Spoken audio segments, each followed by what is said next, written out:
Welcome to this, the latest in my series of videos entitled Rishi Devra, The Fantasy and the Facts. This video is number 29G and should be viewed after watching 29A, B, C, D, E, F. We've got quite a few slides to get through, so please, if you want to look at the detail, pause the video before moving on. As the viewers would have no doubt realized by now, if you've been following and absorbing this information, everything about Miss West is a lie. Miss West is not a humanitarian. It's not about making the world a better place. It's about control. But most of all, it's all about money. Now, the divine being routine only works if Miss West can control the information that goes out to the public about her.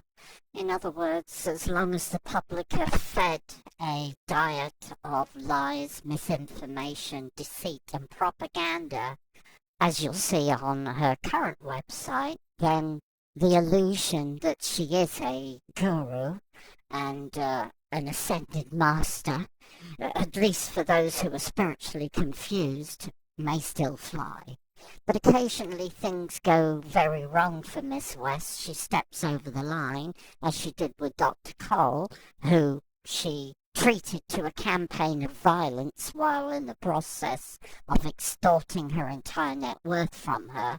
And one of the assaults was so bad the police was called and eventually Miss West was convicted. And in the case of John Watson, she defrauded him. And she did it with such contempt. He got the impression that this is something she's done before on many occasions, and just assumed that she could get away with it without any consequences to her. So in 2008, Miss West was found guilty of assaulting Dr. Cole and fined $500 and given a 6-month suspended jail sentence. And that same year, in 2008, John Watson got judgment against Miss West for the fraud lawsuit he brought against her.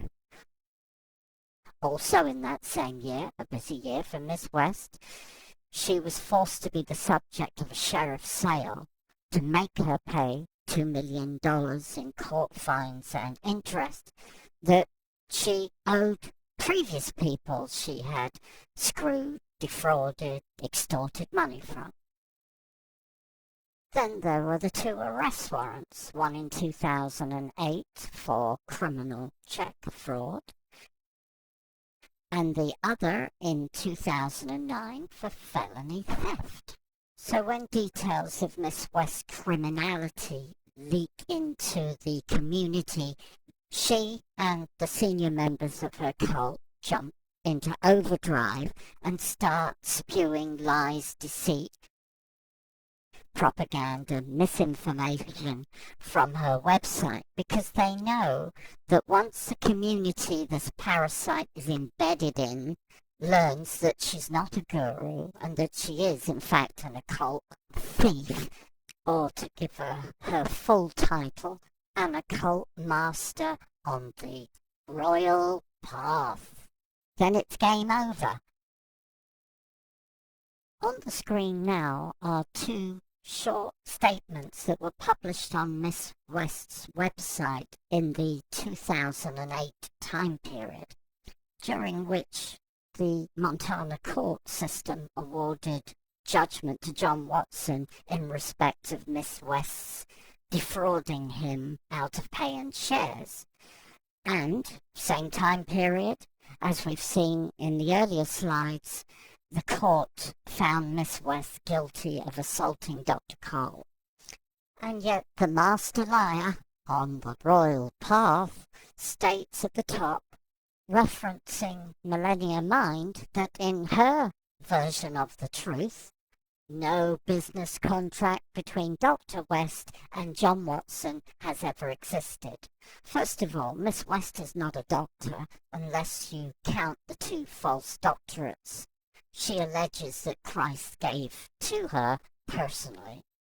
Now, in videos 16A and 16B, that's my YouTube video, 16A and 16B, I provide incontrovertible evidence that there were business agreements between Miss West and the whistleblower John Watson. The slide on the screen, Miss West announces from her website that the court rules to dismiss bogus assault case.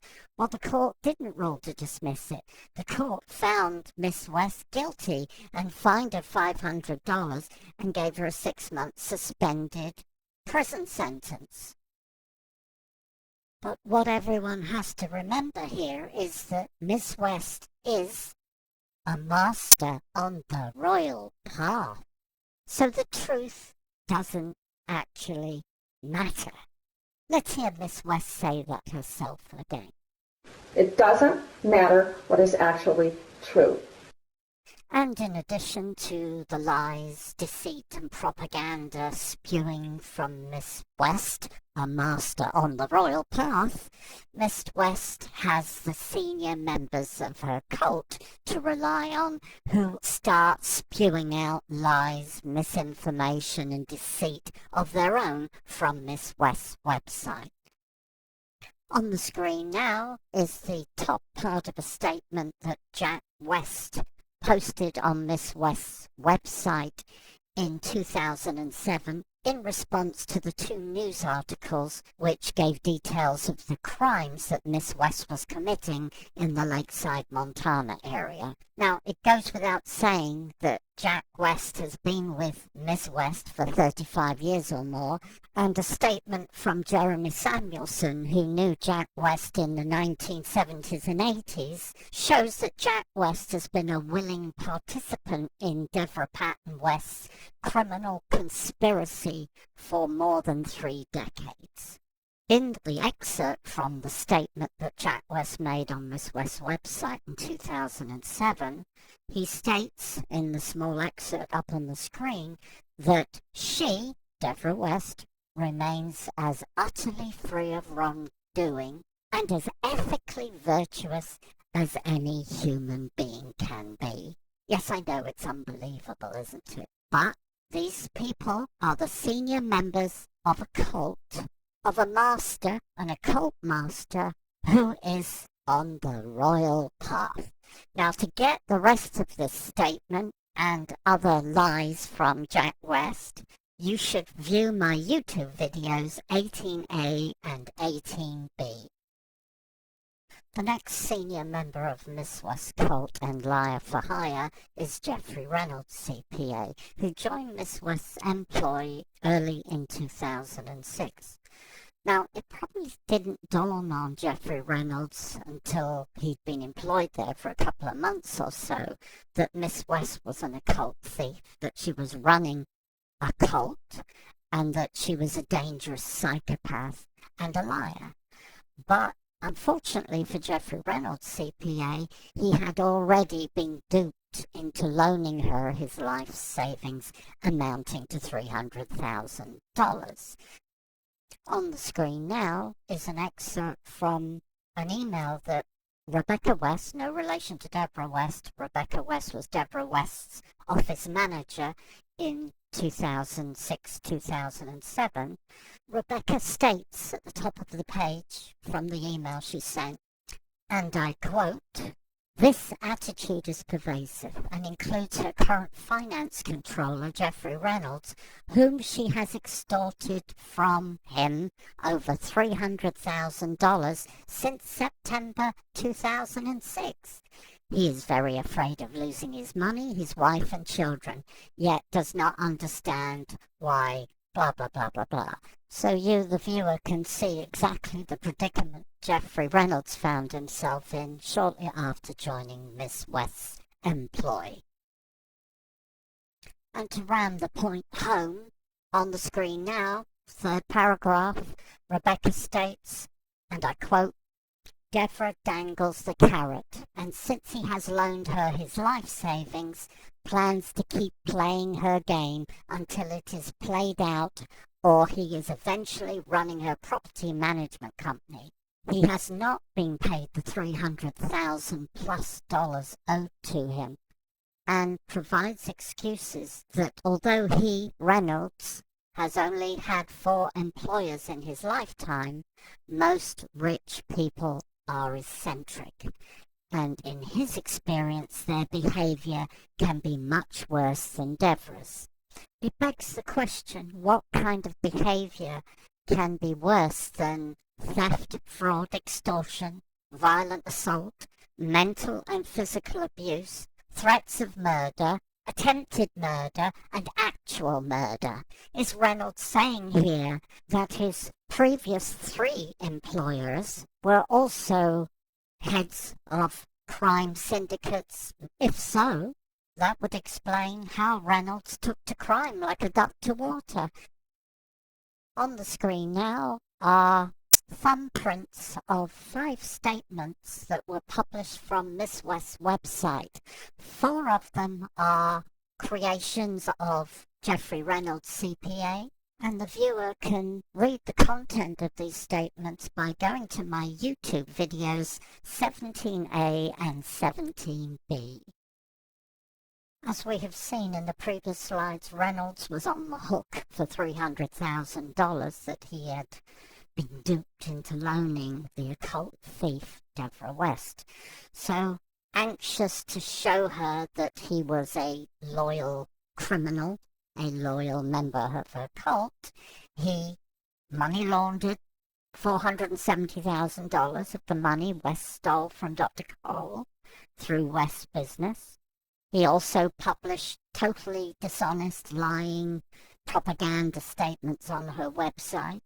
And as a reward for his loyalty, Reynolds was allowed to be interviewed by the reporter for the Big Fork Eagle, who he met with on August 9th, 2007, wherein Reynolds, speaking on behalf of the occult liar Devra Patton West, claimed that the charges that Miss West had assaulted Dr. Cole were untrue, even though on the very day that Reynolds was giving his interview to the reporter, denying that Miss West had assaulted Dr. Cole, there was on the whistleblower's website a copy of Miss West's written statement that she sent to her entire mailing list the day after she assaulted Dr. Cole, wherein she admits assaulting Dr. Cole, admits that it was severe, the assault, but seeks to justify it by saying that Dr. Cole was a Nazi in a previous lifetime in the World War II death camps.